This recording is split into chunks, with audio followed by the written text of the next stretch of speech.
2023년 1월 14일 토요일 신년 부흥의 여섯째 날입니다. 1월 한 달 동안 수요 예배와 금요 예배 그리고 토요 예배까지 베드로전서의 말씀을 통해 진정한 성경적 교회에 대해 살펴보려고 합니다. 이 자리를 빌어 하나님이 보내주신 여러 빛의 청년들과 여러 집사님들 그리고 해외에서 기도로 후원하는 주의 동역자들을 사랑하며 축복합니다. 1월에 큰 응답이 있기를 기대하며 오늘 본문의 말씀은 베드로전서 2장 11절로 17절 말씀입니다. 다 찾으신 줄 알고 제가 받들어 봉독하겠습니다. 베드로전서 2장 11절로 17절입니다. 사랑하는 자들아, 거류민과 나그네 같은 너희를 권하노니 영혼을 거슬러 싸우는 육체의 정욕을 제어하라. 너희가 이방인 중에서 행실을 선하게 가져 너희를 악행한다고 비방하는 자들로 하여금 너희 선한 일을 보고 오시는 날에 하나님께 영광을 돌리게 하려 함이라. 인간의 모든 제도를 주를 위하여 순종하되 혹은 위에 있는 왕이나 혹은 그가 악행하는 자를 징벌하고 선행하는 자를 포상하기 위하여 보낸 총독에게 하라. 곧 선행으로 어리석은 사람들의 무식한 말을 막으시는 것이라. 너희는 자유가 있으나 그 자유를 악을 가리는 데 쓰지 말고 오직 하나님의 종과 같이 하라. 뭇 사람을 공경하며 형제를 사랑하며 하나님을 두려워하며 왕을 존대하라. 아멘. 교회는 역설적인 존재입니다. 여러분은 어떻게 생각하십니까? 하나님께서 진리의 말씀으로 낳으신 택하신 족속이라는 말도 그렇고 다민족인 교회를 두고 거룩한 민족이라 부르는 것도 그러합니다. 세상으로부터 부름받아 세상 너머에 있는 썩지 않고 거룩하며 영원한 나라에 들어가게 되어 있으면서도 지금은 그 세상 속을 지나가야 하는 게 교회인 거죠.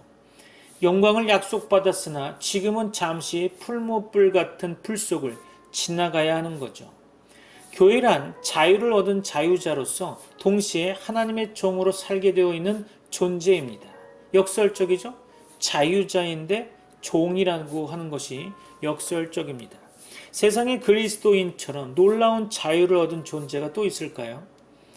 그리스도인은 이 세상의 썩어짐과 더러움 그리고 허무함이 지나가는 여정에서 자유를 얻은 존재입니다. 난파하여 침몰하는 타이타닉호와 같은 이 세상과 함께 영원히 어둡고 차가운 바닷속으로 빠지지 않도록 되는 존재, 하나님께서 직접 건지시고 구원해내신 존재인 것입니다. 하지만 그리스도인은 하나님의 종으로서 그 자유를 오직 그분의 뜻과 주신 목적을 위해 사용함을 배워야 할 것입니다.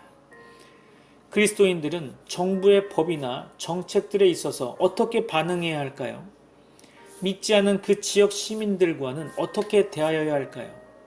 오늘 본문은 이 물음에 답을 주고 있습니다. 흔히들 기독교가 오래 지배했던 서양 중세 시대를 암흑의 시대라 말하고 있지만 사실 따지고 보면 암흑의 시대가 아닌 적은 없었던 것 같습니다. 사람 속에 있는 죄나 한 시대의 사회와 문화 속에 구조화되어 있는 죄와 악의 올무는 우리가 종종 착각하는 것보다 훨씬 더 강하고 견고합니다. 오늘날 종교개혁의 후예들로서 개신교 신앙을 굳게 붙드는 오직 믿음으로 구원받는다는 교리는 신자의 삶에서 행위를 어디에 위치시켜야 하는가의 문제를 일으켜왔고 종종 행위를 필요 없는 것처럼 오해하게도 만들어버렸습니다. 사람이 어떤 선한 행위로 구원받는 것이 아니라 오직 믿음으로 구원받는 것이라면 도대체 베드로전서 본문에서 말하고 있는 선한 행실을 해야 하는 이유는 뭘까요? 답은 여러 가지가 있을 겁니다. 여러분은 어떻게 생각하십니까? 또 무엇라고 대답하겠습니까? 여기서 그 답을 모두 듣고 함께 공유할 수는 없지만 다만 지금 베드로는 이 질문에 대한 매우 신선하고 충격적인 답을 준비하고 있으며 교회가 진지하게 살펴보아야 하는 답을 제시하고 있습니다. 그것은 하나님의 영광 때문인 거죠. 하나님의 그 거룩하신 이름 때문이라는 것입니다. 내가 구원을 받느냐 못 받느냐의 문제로 받아들이면 일단 안 되는 거죠. 그 구원을 받기 위해 선한 행실이 필요하냐 필요하지 않느냐 하는 문제로 접근하면 안 될 것입니다. 베드로가 요구하는 것은 이런 차원을 떠나 전혀 다른 차원에서 생각해 보라는 거죠. 본문은 신자가 해야 하는 선한 행실에 관하여 반드시 생각해 보아야 할 새로운 관점을 제시하고 있습니다. 사실 당시 교회가 로마 사회로부터 받았던 뿌리 깊은 적대감에는 종교적인 이유가 가장 컸습니다. 그리스도인들은 당시 로마 사회의 대부분의 사람들이 믿고 섬기고 있던 여러 신들을 우상들이라 해서 그런 신들에게 예배하는 공식 행사에는 참여하기를 꺼려했었죠. 로마는 정치와 사회 체제 자체가 여러 신들을 숭배하는 것을 골자로 만들어졌죠. 그 실상은 매우 종교적인 국가였다는 겁니다. 그렇기 때문에 그리스도인들이 여러 신들에 대해 갖는 배타적인 태도는 독선적이고 무모한 것으로 비춰지기에 충분했을 것입니다. 또한 로마의 공식적인 종교 행사라는 것이 결국 술잔치나 그에 따르는 음란한 행위 등의 부도덕한 관행들로 이어지기 일쑤였기 때문에 그리스도인들은 소위 이런 문화 행사들도 참여하기를 꺼려했을 겁니다. 평상시 일상생활 속에서는 그런대로 섞여 살아갈 수 있지만 로마가 그 종교적, 도덕적 본색을 드러내는 경우엔 교회는 그들에게 결코 서로 섞일 수 없는 낯설기만 한 단체로 인식되었을 겁니다. 결국 중요한 것은 이렇게 주로 종교적인 이유로 주변 사회로부터 낯설게 여겨지고 오해를 사거나 비방을 듣는 상황에서도 베드로가 내린 처방은 오늘 성경 본문과 같았던 거죠. 베드로전서 2장 11절로 12절 볼까요? 사랑하는 자들아 거류민과 나그네 같은 너희를 권하노니 영혼을 거슬러 싸우는 육체의 정욕을 제어하라. 너희가 이방인 중에서 행실을 선하게 가져 너희를 악행한다고 비방하는 자들로 하여금 너희 선한 일을 보고 오시는 날에 하나님께 영광을 돌리게 하려 함이라. 아멘. 세상 사람들이 어떠한 이유로든지 교회를 악행하는 자들이라고 딱지를 붙여 비방할 때 교회는 더욱 적극적으로 선을 행해야 한다는 거죠. 교회가 점차로 그 신앙의 내용 때문에 대중들에게 사회적 적대감을 유발시킬 때 교회는 더욱더 선한 행실에 열심을 내야 할 이유가 있는 거죠.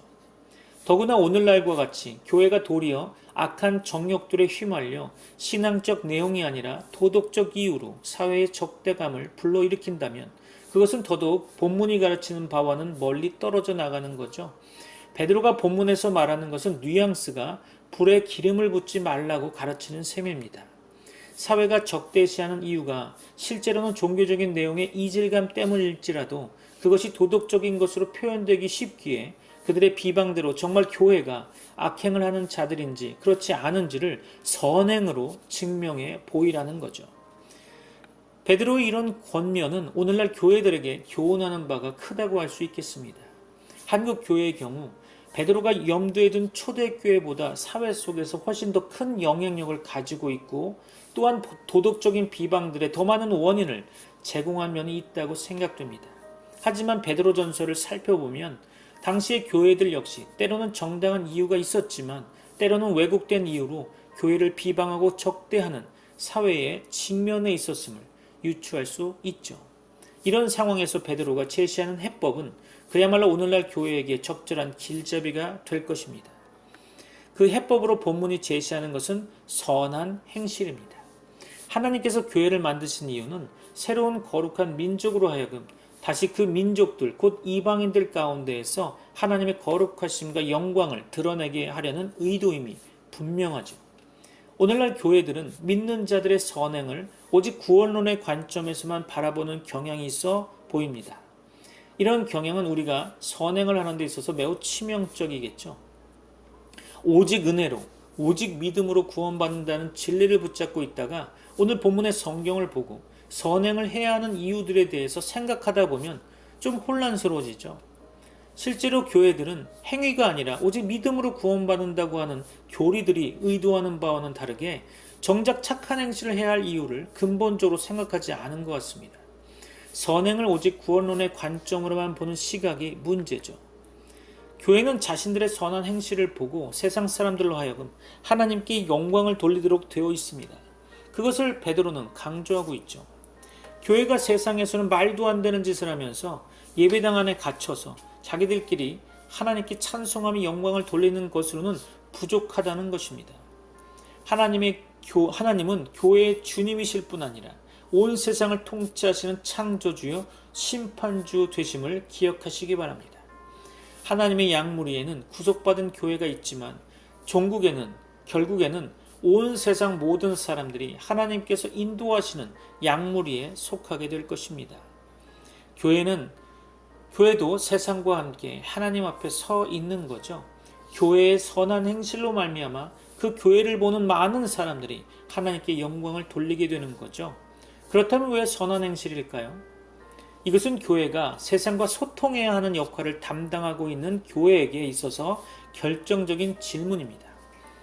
교회는 세상을 향해 복음을 증거하고 세상 속에 있는 그들에게 믿음이 생기기를 소원해야 하는 것입니다. 그러나 세상은 믿음이나 믿음의 내용을 알지도 이해하지도 못하고 있죠. 하지만 그들은 선한 행실이 무엇인지는 본능적으로 이해하고 깨달을 것입니다. 교회가 세상을 향해 선한 양심으로 소통해야 하는 것은 잊지 말아야 할 중요한 요소라 생각해 봅니다. 더구나 지금 베드로가 염두에 두고 있는 로마 사회에 흩어진 교회들, 그 지역에 체류하는 외국인이요 여행자 같은 교회에게 있어서 주변 세상과 소통하는 일은 매우 결정적이죠. 그 역할의 중심부에서 요청되는 것은 먼저 소극적으로는 영혼을 거슬러 싸우는 악한 정욕들을 붙잡지 말라는 것이고, 적극적으로는 선한 행실을 하라는 것입니다. 여기서 붙잡지 말라는 의미는 오늘 본문 12절에서 선한 행실을 하라는 명령과 대조를 이루고 있죠. 문자적으로 하면 하나를 놓고 다른 것을 잡으라는 뜻입니다. 여하간 개역 개정 성경의 육체의 정욕이나 제어하라라는 번역의 표현들은 쉽사리 금욕주의적인 태도를 생각나게 만들죠. 그러나 본문은 그런 뜻이 아닙니다. 정욕들은 그 자체로는 정당하나, 하지만 여기서 육적인이라는 말은 주로 악한, 즉 잘못된 대상을 향해 잘못된 방식으로 잘못된 목적을 따라 행하는 죄된 정욕들을 지칭하고 있는 것입니다. 그런 정욕들이 일어날 수 있죠.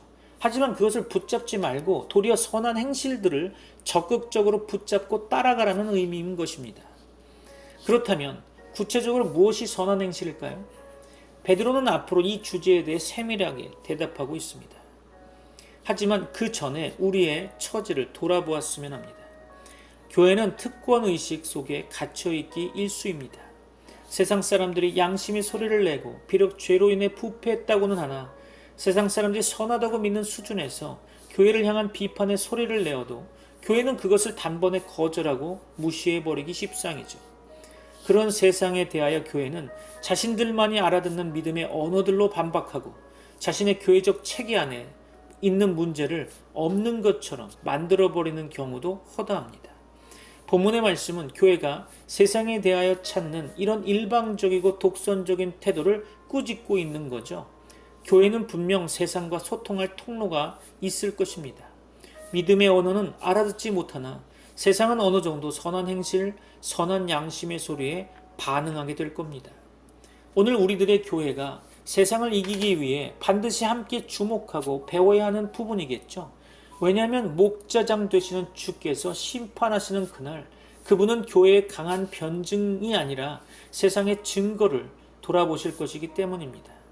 그들의 입에서 교회의 선한 행실로 말미암아 하나님은 과연 살아계시고 공의로우시며 정직하시고 영광을 받으시기에 합당하시다는 고백이 과연 나오게 될까요? 하나님은 그날, 그 심판의 날에 그것을 세상의 입에서 들으시겠다는 겁니다. 그러므로 오늘날 교회는 심판의 날 주께서 판단하실 때 교회인 우리 자신에 대해 증언할 세상의 증인들의 둘러싸여 있다는 긴장감에 떨어야만 할 겁니다. 그렇지 않습니까? 그렇다면 교회가 세상 속에서 어떻게 구체적으로 선한 행실을 할까요? 선한 행실이라고 하면 우리는 흔히 구제나 봉사를 생각하게 되죠. 가난한 이웃에게 성금을 주고 장애우를 지원하고 노인들을 불러다가 경로잔치하는 등 봉사에 관련된 선행들로만 생각하기 일쑤입니다. 그러나 베드로는 그것들을 우선적으로 거론하지 않아 보입니다. 베드로는 무엇을 우선적으로 거론하고 있다고 보십니까? 베드로는 교회가 먼저 세상 사람들이 다 지키는 정당한 법부터 잘 지켜야 한다고 말하고 있죠. 이 사회 속에 사는 믿지 않는 이방인들도 지키면서 살아가는 기본적인 법, 곧 양심적인 법 또한 공정한 법들을 잘 지켜야 한다고 역설하고 있습니다. 그것이 이방인들로 하여금 교회를 칭찬하게 하는 지름길이라고 말하는 거죠. 그것에 세상에서 체류하는 외국인이요 여행자로 지나가는 교회가 행해야 할 우선되는 선한 행실들인 거죠.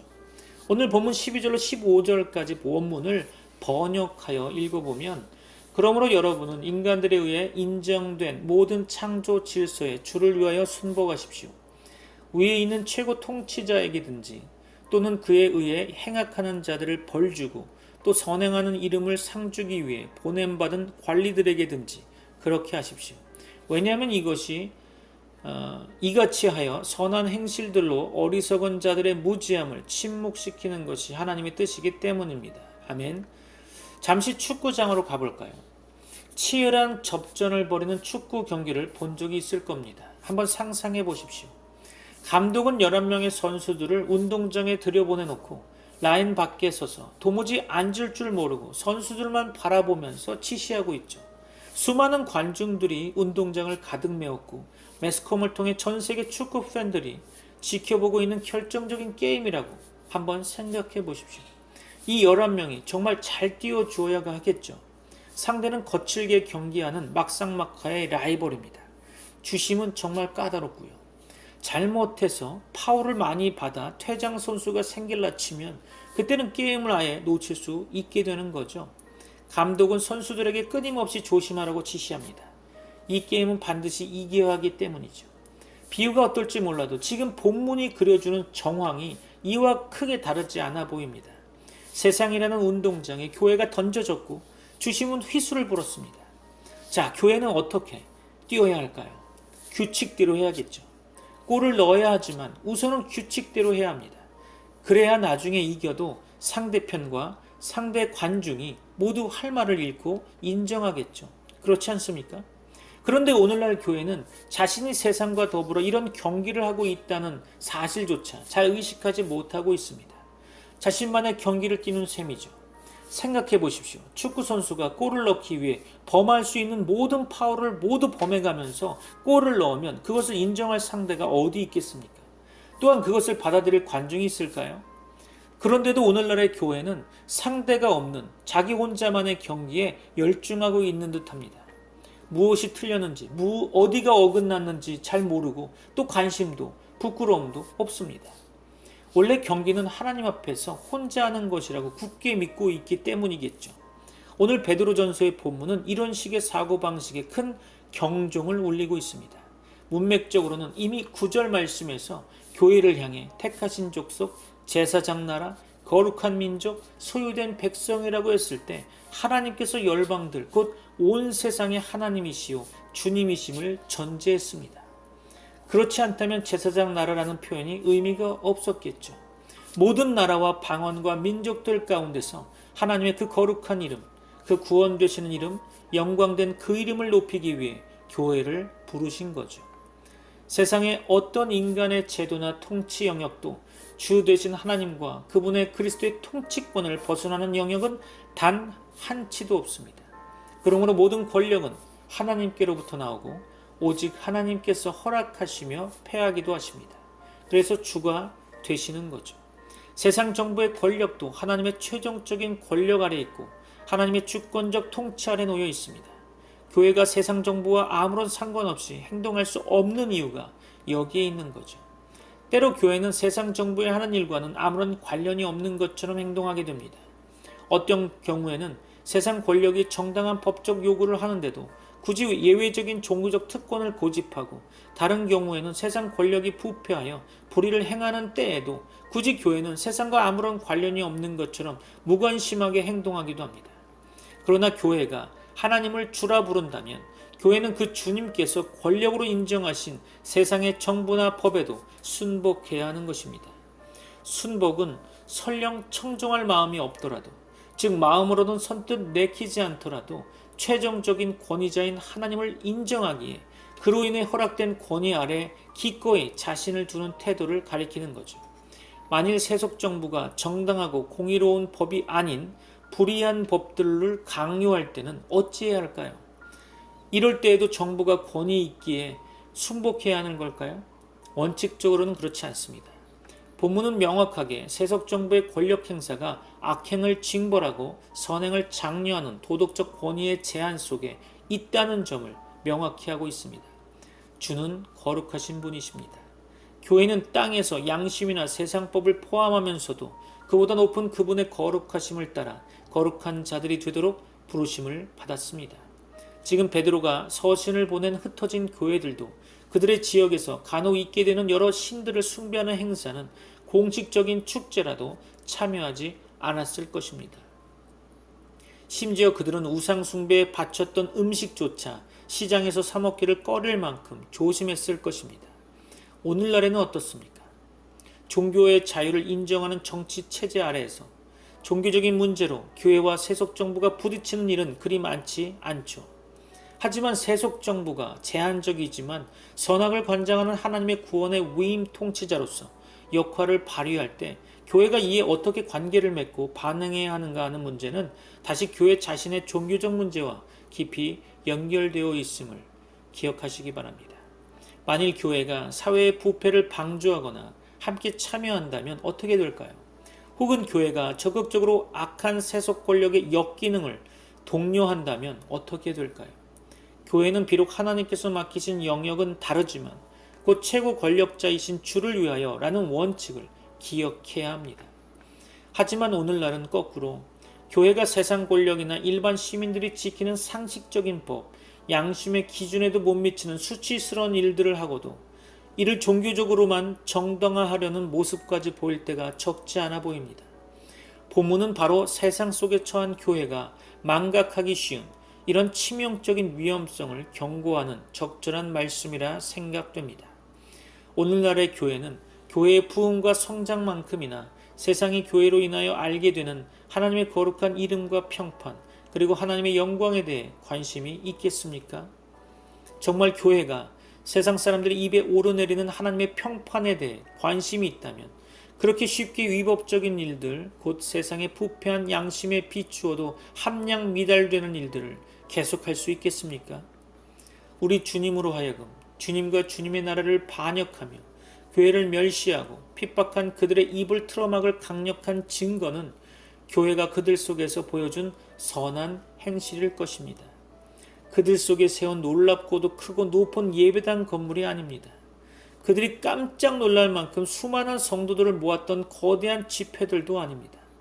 교회는 하나님의 심판의 날, 주께서 세상의 무지몽매한 말들, 하나님을 모독하며 그분의 나라를 알지 못한 어리석음을 꾸짖으실 수 있도록 지금 세상 속에서 마땅한 제사장직을 수행해야 할 것입니다. 그러나 그것은 교회가 교회 안에서 말하는 믿음과 방언과 교리들처럼 우리만 아는 언어와 행위들로 하는 것이 아니죠. 그것은 아직도 세상 사람들 속에 하나님과 그분의 통치에 대한 흔적으로 남아있는 그들의 양심과 교류하는 것입니다. 그래서 선한 양심, 선한 행실이 그렇게 중요한 것입니다. 그것은 특별히 교회가 세상 속에서 갖는 선교적 전략, 또한 소통의 통로, 그리고 종말론적인 심판의 현재적 증거를 위하여, 즉 주를 위한 결정적인 것이죠. 여러분에게 하나님의 은혜와 복이 가득 넘치기를 축원합니다. 기도하겠습니다. 지금은 우리 주 예수 그리스도의 은혜와 하나님의 사랑과 성령님의 교통하심이 자유한 하나님의 종으로 이 땅에서 선한 행실을 통해 세상을 변화시킬 이 땅의 교회 위에 이제부터 영원까지 함께 있을지어다. 아멘. 예수 가장 귀한 그 이름 예수 언제나 기도 들으사 오 예수 나의 손잡